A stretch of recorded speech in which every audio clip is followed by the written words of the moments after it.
Welcome to Samba Samba. Enjoy the video.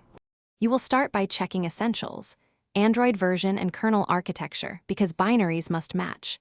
Once done, install Termux and BusyBox. They give you core tools. Make sure you have a DB access, USB or Wi-Fi, so you can push files and run commands. Enable developer options and USB debugging, and obtain root or a working sudo method when required. This setup prevents mismatch errors later and lets you run the first diagnostic and repair commands immediately. You now diagnose the penguin error.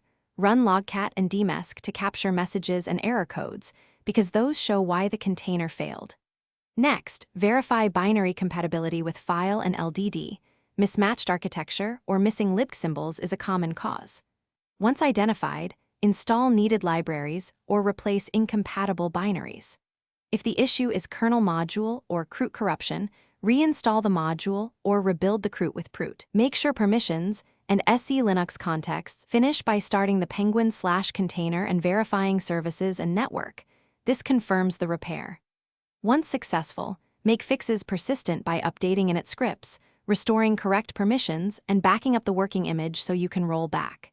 If the error persists, gather logs, logcat, dmesc, prut output, and try an alternate distro image or rebuilt roofs, because sometimes images are corrupted. One key troubleshooting tip: test the same image on another device or emulator to separate device-specific from image.